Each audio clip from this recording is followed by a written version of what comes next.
What if I told you the way you're calculating profit might be completely wrong? Today, we're going to dive into an accounting method that can pull back the curtain and reveal the hidden financial truths that so many businesses are missing.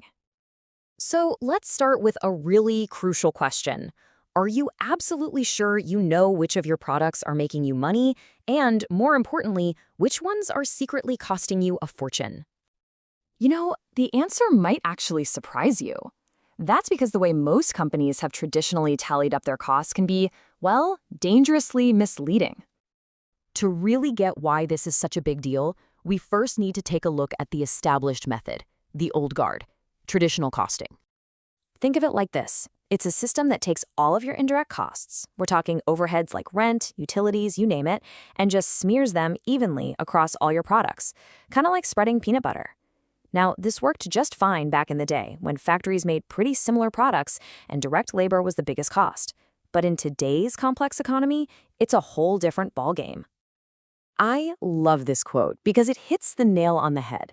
The core issue here is that this old method assumes every product uses up overhead resources in exactly the same way, which, let's be honest, is almost never true. And this is exactly where a much more modern, much more precise method comes into play. Let's talk about activity-based costing, or as we call it, ABC.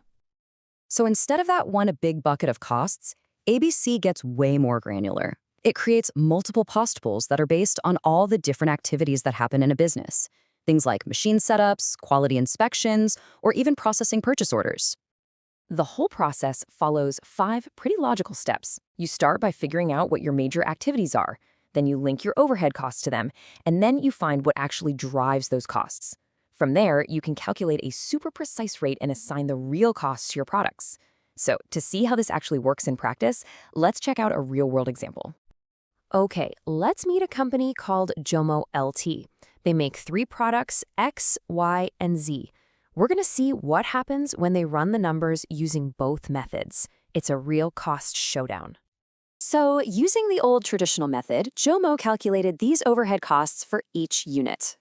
And, looking at it on the surface, the costs seem pretty similar across the board. Nothing to see here, right? But hold on, that's just the simple, blurry average.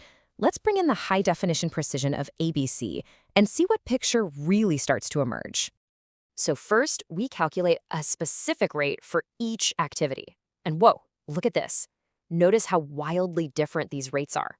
A single machine setup costs a fortune compared to just an hour of maintenance. And here it is, the final showdown. When you put the methods side by side, the results are, well, they're staggering. It's not even close. Just look at product X. The traditional method was wrong by nearly 50 Rand per unit. It was hugely undercosted, and that's because it's a complex product that eats up a lot more of those expensive activities, like machine setups. So what does this actually mean for the business? It means Jomo was probably losing money hand over fist on products X and Y, while at the same time they were overpricing product Z and likely losing sales to their competitors. They were completely fighting blind. The difference is just night and day, which really drives home why ABC matters so much. But that leads to the big question, right? Is it the perfect choice for every single business out there? Well, the advantages are definitely powerful. It goes way beyond just getting your pricing right. You get this incredibly deep understanding of your operations. You can finally spot those wasteful activities that don't add any value and make really smart strategic decisions about which products to push and which ones to maybe just continue. But of course, there's a trade-off. Let's be real. Implementing ABC is not a simple flip of a switch. It takes a serious investment of time and resources to gather all that data and keep the system running. Getting it right takes real, dedicated effort. So, when it all comes down to it, the choice is really about this trade-off between simplicity and accuracy. You have to decide which one is more valuable for your business, for your strategy, especially depending on how competitive your market is. And that really leaves us with one final thought to chew on. If you took a moment to look beyond the simple averages in your own business, what critical, game-changing insights might you be missing out on? What hidden truths might your own numbers reveal?